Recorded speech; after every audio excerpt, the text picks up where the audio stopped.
নিজেদেরকে সজাগ রাখতে হবে।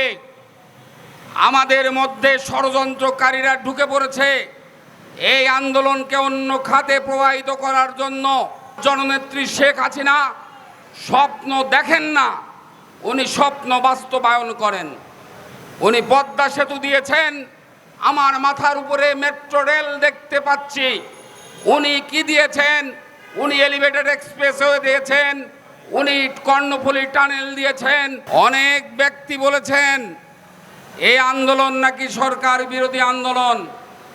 আমি তাদের উদ্দেশ্যে পরিষ্কার ভাষায় বলে দিতে চাই, মায়ের চেয়ে মাসির দরদ বেশি দেখাবেন না। জননেত্রী শেখ হাসিনার প্রতি দরদ আমাদের থেকে আপনারা কেউ বেশি দেখাতে যাবেন না। আপনারা যারা এই প্রত্যয় স্কিম আবিষ্কার করেছেন, আমি তাদেরকে বলতে চাই, আপনারা সরকারকে বেকায়দায় ফেলানোর জন্য এই প্রত্যয় স্কিম আবিষ্কার করেছেন 2024 সালে।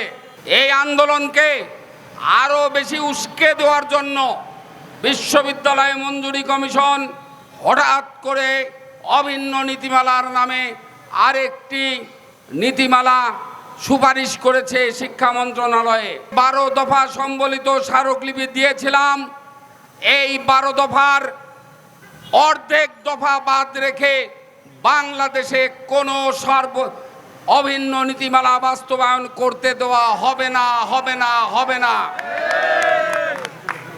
সরকার বিরোধী মুভমেন্ট তৈরি করার জন্য ষড়যন্ত্রকারীরা যাতে আমাদের মধ্যে ঢুকতে না পারে সেদিক সজাগ দৃষ্টি রাখতে হবে।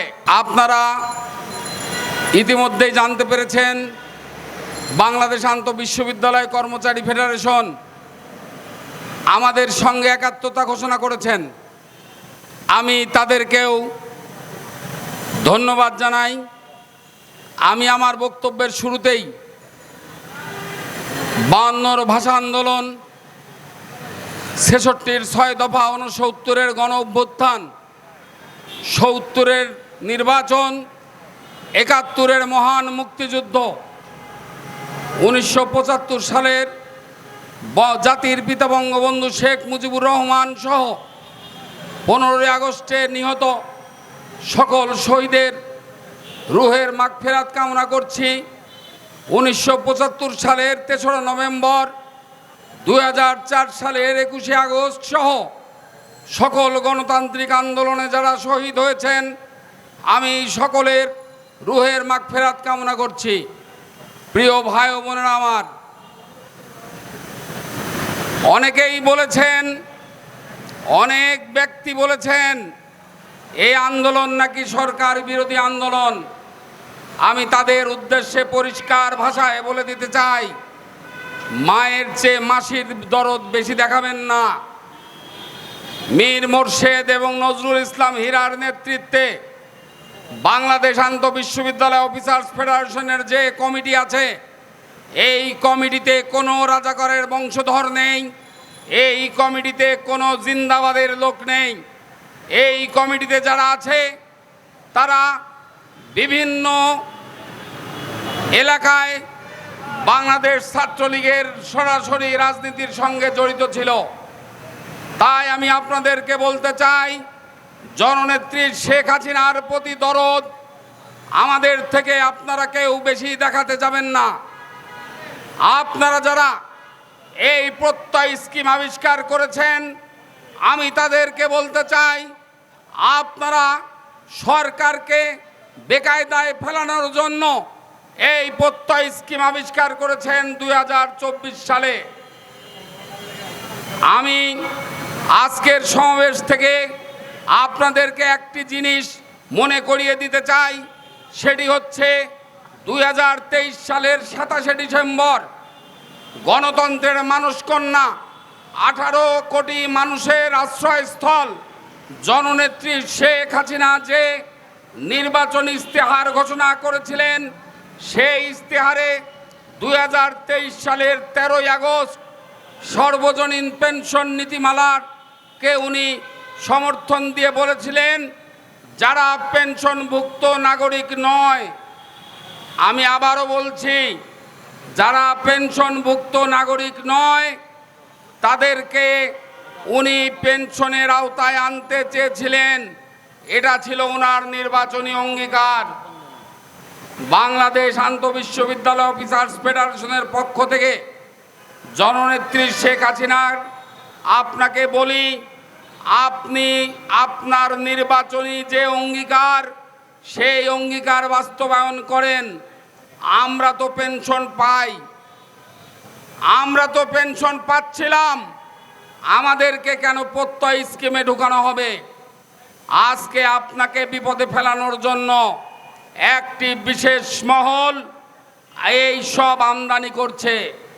তাই আমি বলবো, অনতিবিলম্বে এই বিশ্ববিদ্যালয়, পাবলিক বিশ্ববিদ্যালয় সমূহকে প্রত্যয় স্কিমের আওতা থেকে পাবলিক বিশ্ববিদ্যালয়ের নাম প্রত্যাহার করতে হবে। এবং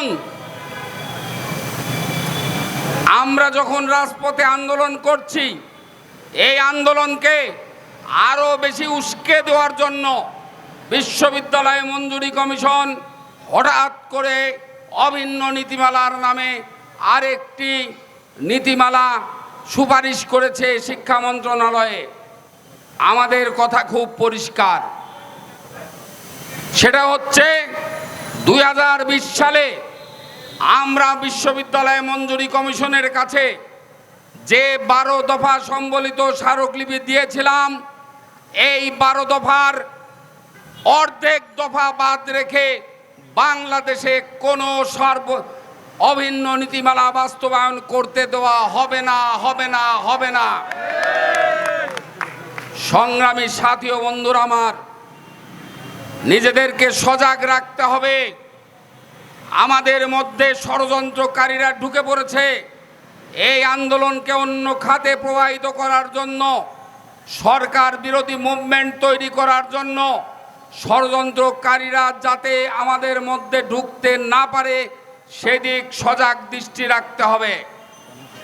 অন্তর্কলহ বন্ধ করতে হবে, নিজেদের মধ্যে দলাদলি বন্ধ করে ঐক্যবদ্ধভাবে সারা বাংলাদেশের সকল বিশ্ববিদ্যালয়ের কর্মকর্তা কর্মচারী ঐক্যবদ্ধভাবে আমরা আন্দোলন সংগ্রাম চালিয়ে যাব। মনে রাখবেন, আন্দোলন যেন অবশ্যই গঠনমূলক হয়। এই আন্দোলন যেন কখনোই ধ্বংসাত্মক আন্দোলন না হয়। আজ জননেত্রী শেখ হাসিনা স্বপ্ন দেখেন না, উনি স্বপ্ন বাস্তবায়ন করেন। উনি পদ্মা সেতু দিয়েছেন, আমার মাথার উপরে মেট্রো রেল দেখতে পাচ্ছি। উনি কি দিয়েছেন? উনি এলিভেটেড এক্সপ্রেসওয়ে দিয়েছেন, উনি কর্ণফুলী টানেল দিয়েছেন, উনি রূপপুর পারমাণবিক বিদ্যুৎ কেন্দ্র দিয়েছেন।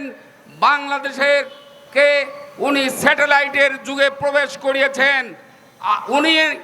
উনার একটি স্বপ্ন ছিল, সে স্বপ্ন হচ্ছে সর্বজনীন পেনশন নীতিমালা।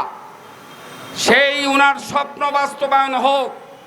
উনার স্বপ্ন কিন্তু প্রত্যয় স্কিম ছিল না। তাই আমি বলবো, জননেত্রী শেখ হাসিনার স্বপ্ন বাস্তবায়নের জন্য আমরা সব কিছু করতে রাজি আছি, কিন্তু মনে রাখতে হবে, আমাদের নিজের অস্তিত্ব বিলিয়ে দিয়ে কিন্তু আমরা কোনো কিছু করতে যাব না।